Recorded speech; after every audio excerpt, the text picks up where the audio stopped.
Baik, isu yang berbunyi teknikal dan ekonomi seperti isu rizab mata wang asing ini mempunyai kesan yang berantai kepada ekonomi dan juga rakyat. Dan ia juga boleh kita kaitkan dengan situasi ekonomi rakyat yang terkini. Khasnya dalam kerangka perkara-perkara yang semakin hampir seperti pilihan raya negeri Johor. Semalam kita bincangkan berkenaan dengan isu-isu ekonomi yang mungkin dekat dengan hati pengundi muda 18 hingga 20 tahun. Mereka ini kali pertama yang akan mengundi dalam sejarah pilihan raya negara. PRN Johor adalah yang pertama.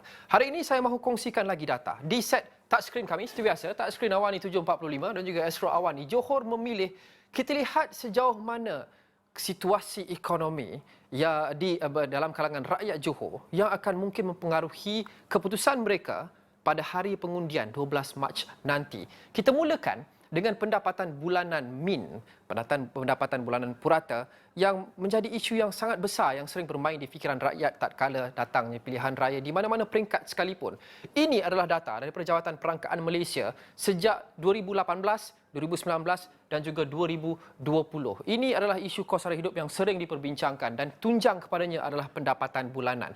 Kalau kita lihat di sini, pendapatan bulanan MIN untuk Malaysia dalam masa 3 tahun 2018 hingga 2020 adalah kira-kira RM3,000 satu bulan dan ada pada 2019 meningkat kepada RM3,224. Kita bandingkan dengan Johor, kita lihat pada tahun 2018 dan juga 2019 sebelum pandemik melanda, ia kira-kira sama dan malah melebihi pendapatan bulanan MIN Malaysia. Tapi pada tahun 2020 mungkin kerana pandemik, ia jatuh bukan sahaja daripada RM3,266 kepada RM2,840 di Johor dan ia juga buat pertama kalinya dalam 3 tahun ini lebih rendah berbanding pendapatan bulanan MIN di peringkat kebangsaan. Ini mungkin menekankan lagi dan memperlihatkan lagi masalah yang dia alami. Khasnya penduduk-penduduk di pusat-pusat bandar seperti di Johor Bahru dan sebagainya. Mereka ini tinggal berhampiran Singapura. Mereka berdepan dengan kadar tukaran mata wang asing yang semakin melebar, dengan kos sara hidup yang begitu tinggi. Semalam kita bincangkan kos sara hidup di Johor Bahru mungkin lebih tinggi berbanding di Kuala Lumpur. Dan ini juga di mana ada masalah isu kos sara hidup dan juga kadar pendapatan yang mungkin meningkat dengan agak perlahan, ada isu pengangguran dan tidak ada bezanya juga di Johor. Kalau kita bandingkan sekali lagi, data di Malaysia, kadar pengangguran pada 3 tahun sewaktu dan juga sebelum pandemik 3.3% dan 4.5% meningkat di sini, khasnya kerana pandemik COVID-19.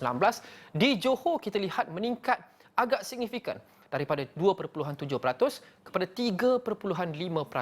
Kita berbincang berkenaan dengan isu yang dekat dengan hati anak muda dan khasnya satu isu yang mungkin mendapat perhatian yang tinggi daripada mereka adalah kesusahan untuk mencari kerja dan juga kesusahan untuk mencari kerja yang membayar gaji yang munasabah.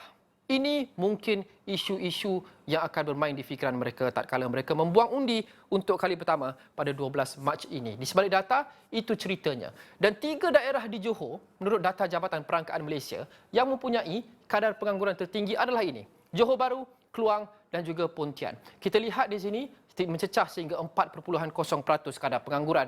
Di JB pada tahun 2020 sudah tentu disumbang juga oleh pandemik COVID-19, lebih tinggi di Kluang 4.2%.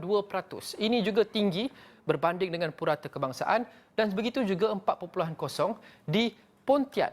Ini adalah data yang menceritakan sentimen anak muda khasnya, tapi juga pengundi secara kebanyakan menuju ke PRN Johor. Dan kalau kita lihat dengan lebih mendalam data ini, kerusi-kerusi seperti Pulai Sebatang dan Mahkota dimenangi dengan majoriti yang agak tipis. Kali terakhir pilihan raya negeri atau pilihan raya diadakan di Johor, iaitu pada PRU 14. Jadi melihat kepada isu-isu yang dekat dengan hati rakyat ini, khasnya anak muda, apa strategi politik yang perlu disusun oleh parti-parti politik. Sekarang ini kita sudah mengetahui tarikh-tarikh mengundi dan juga tarikh-tarikh yang penting. Bukan sekadar percaturan politik, tapi isu rakyat perlu menjadi tunjang kepada apa yang mereka akan tawarkan kepada rakyat. Lebih banyak data sudah tentu boleh anda dapati di astroawani.com dan kami akan terus kongsikan cerita di sebalik data dan juga data di sebalik cerita menjelang PRN Johor.